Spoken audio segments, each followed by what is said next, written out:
let's move to rumors in the black community. Some of you may have heard a lot of these rumors we're about to outline, and for many of you, you might not have ever heard of these things. They may totally surprise you, but listen up. Patricia Turner has written the book entitled I Heard It Through the Grapevine. It discusses prevalent rumors that many do believe. First, let's start with crack.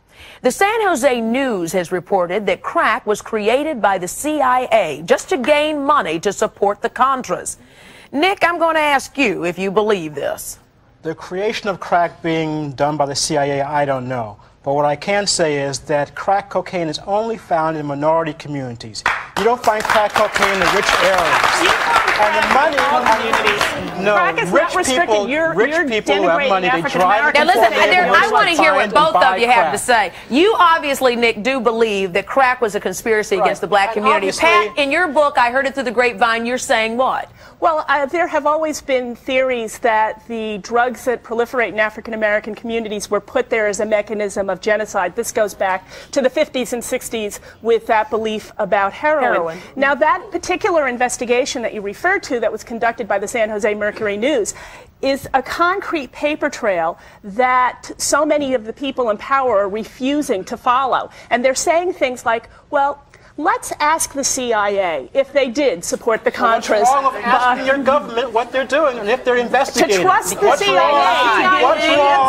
What's wrong with trying to find out Nick, if crack cocaine and the money from crack cocaine is being funneled back into the administration for secret slush funds? You're missing the point. I believe. John, I think what she's trying to say is that rather than investigating this story fully, as the Mercury News has laid it out, a lot of people are just saying, let's turn to the official sources. Let's ask the CIA. If they say no, okay, we'll believe them. Why would we believe the CIA? I mean, I can understand under some circumstances we might believe the government, but why the CIA? They are an underground organization whose job is to dissemble. What do you say?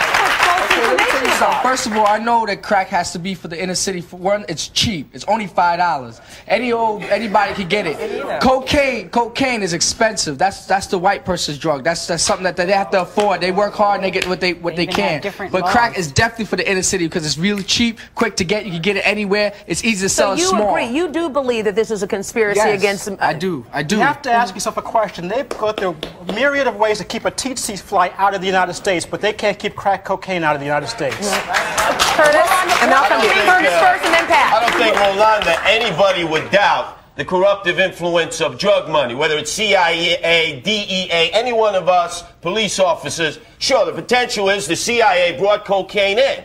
But they didn't know if it was going to go up somebody's nose in Beverly Hills, some freakazoid producer, or somebody smoking crack. The crack is made in the community.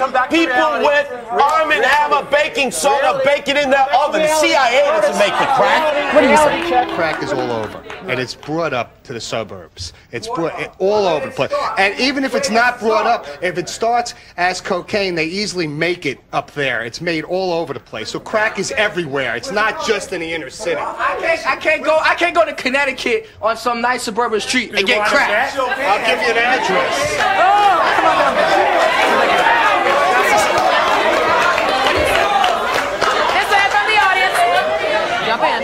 All right, it takes a chemist. It took a chemist to put it together. I don't know how to make crack. I got baking soda. I got $5. I don't know how to put it together. It took a chemist. Not any time took a head to put it together. A chemist put it together.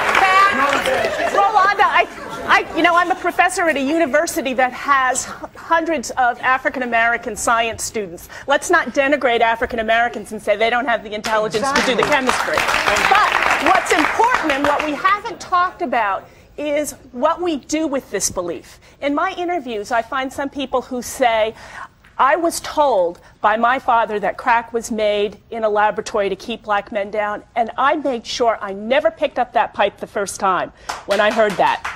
And I have other people who say, I heard that and I figured, why bother?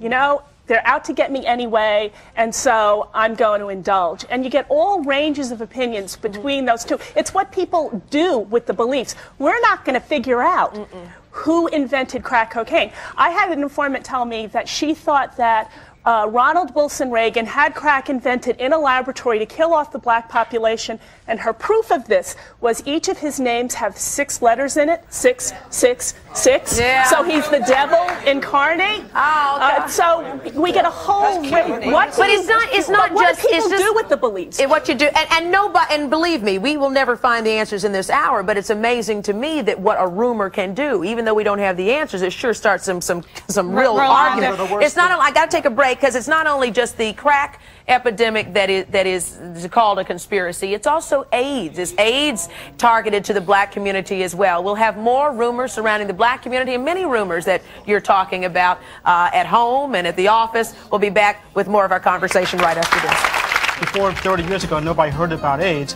And if you look into the documentation about the researchers who have been looking into AIDS, they're all people working with germ warfare.